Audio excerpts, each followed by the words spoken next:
ರಸ್ತೆ ಅಪಘಾತದಲ್ಲಿ ಗಾಯಾಳುಗಳಿಗೆ ತುರ್ತು ಚಿಕಿತ್ಸೆ ಒದಗಿಸುವ ಉದ್ದೇಶದಿಂದ ದೇಶಾದ್ಯಂತ ಜಾರಿಯಲ್ಲಿರುವ ಪಿಎಂ ರಾಹತ್ ಯೋಜನೆಯನ್ನ ರಾಜ್ಯದಲ್ಲಿ ಪರಿಣಾಮಕಾರಿಯಾಗಿ ಜಾರಿಗೊಳಿಸುವ ಕುರಿತು ಸರ್ಕಾರ ಚಿಂತನೆ ನಡೆಸಿದೆ. ಸುದ್ದಿಗೋಷ್ಠಿಯ ಸಂದರ್ಭ ಸುದ್ದಿಗಾರರ ಪ್ರಶ್ನೆಯೊಂದಕ್ಕೆ ಅವರು ಉತ್ತರಿಸಿದರು. ರಸ್ತೆ ಅಪಘಾತದ ಸಂದರ್ಭ ರೋಗಿಗಳಿಗೆ ಆಸ್ಪತ್ರೆಯಲ್ಲಿ ಯಾವುದೇ ರೀತಿಯ ನೆಪಗಳನ್ನು ಒಡ್ಡದೆ ಕ್ಷಿಪ್ರವಾಗಿ ತುರ್ತು ಚಿಕಿತ್ಸೆ ನೀಡುವ ನಿಟ್ಟಿನಲ್ಲಿ ರಾಜ್ಯದಲ್ಲಿ 2014-15ನೇ ಸಾಲಿನಲ್ಲಿ ಮುಖ್ಯಮಂತ್ರಿ ಹರೀಶ್ ಸಾಂತ್ವನ ಯೋಜನೆಯನ್ನ ಜಾರಿಗೊಳಿಸಲಾಗಿತ್ತು. ಅದನ್ನ ಪರಿಗಣಿಸಿ ಕೇಂದ್ರ ಸರ್ಕಾರ ಹೊಸತಾಗಿ ಪಿಎಂ ರಾಹತ್ ಯೋಜನೆ ದೇಶದೆಲ್ಲೆಡೆ ಜಾರಿಗೆ ತಂದಿದೆ. ಆದರೆ ತಾಂತ್ರಿಕ ಕಾರಣದಿಂದ ಇನ್ನೂ ಈ ಯೋಜನೆ ರಾಜ್ಯದಲ್ಲಿ ಸಮರ್ಪಕವಾಗಿ ಜಾರಿಗೊಂಡಿಲ್ಲ. ಈ ಯೋಜನೆ ಅತ್ಯಂತ ಉಪಯುಕ್ತ ಆಗಿರುವ ಕಾರಣ ಪಿಎಂ ರಾಹತ್ ಯೋಜನೆಯಡಿ ತುರ್ತು ಚಿಕಿತ್ಸೆಗಾಗಿ ನೀಡಲಾಗುವ 1.5 ಲಕ್ಷ ರೂಪಾಯಿ ಜೊತೆ ರಾಜ್ಯ ಸರ್ಕಾರದಿಂದ 1 ಲಕ್ಷ ರೂಪಾಯಿ ಒದಗಿಸಿ ಒಟ್ಟು 2.5 ಲಕ್ಷ ರೂಪಾಯಿಗಳವರೆಗೆ ಯೋಜನೆಯಡಿ ಚಿಕಿತ್ಸೆ ದೊರೆಯುವಂತೆ ಮಾಡಲು ಕ್ರಮ ವಹಿಸಲಾಗುತ್ತಿದೆ ಎಂದರು. HPV ಲಸಿಕೆಯನ್ನ ಮಕ್ಕಳಿಗೆ ನೀಡುವುದನ್ನು ಕಡ್ಡಾಯಗೊಳಿಸಲಾಗದು. ತಮ್ಮ ಮಕ್ಕಳಿಗೆ ಅದನ್ನು ಕೊಡಿಸಬೇಕು ಬೇಡವೇ ಎಂಬುದರ ಬಗ್ಗೆ ಮಕ್ಕಳ ಪೋಷಕರು ಅಥವಾ ಹೆತ್ತವರು ನಿರ್ಧರಿಸಬೇಕು.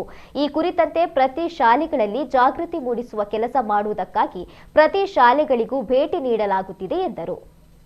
ಸಿದ್ದರಾಮಯ್ಯ ಸರ್ಕಾರ 14-15ರಲ್ಲಿ ಇವತ್ತು ಹರೀಶ್ ಸಾಂತ್ವನ ಯೋಜನೆ ನಾವು ತಂದೆವು. ಹರೀಶ್ ಸಾಂತ್ವನ ಯೋಜನೆ ಇಟ್ಸ್ ದ ಫಸ್ಟ್ ಟೈಮ್ ನಾವು ಆಕ್ಸಿಡೆಂಟಲ್ ಇನ್ಶೂರೆನ್ಸ್ ಸ್ಕೀಮ್ ನಾವು ಇವತ್ತು ಇಡೀ ದೇಶದಲ್ಲೇ ತಂದದ್ದು. ಅದನ್ನು ನೋಡಿಕೊಂಡು ಕೇಂದ್ರದಲ್ಲಿ ಇವತ್ತು PM ರಾಹತ್ ತಂದಿದ್ದರು. ಆದರೆ ಪ್ರಾಕ್ಟಿಕಲ್ ಆಗಿ ಬಹುಶಃ ಅದಕ್ಕೆ ಸ್ಪಷ್ಟವಾದ ಒಂದು ಟೆಕ್ನಿಕಲ್ ಪ್ರಾಬ್ಲಮ್ ಇದ್ದ ಕಾರಣ ಇನ್ನೂ ಕೂಡ ಸಮರ್ಪಕವಾಗಿ ಅದು ಇವತ್ತು ಆಗ್ತಾ ಇಲ್ಲ.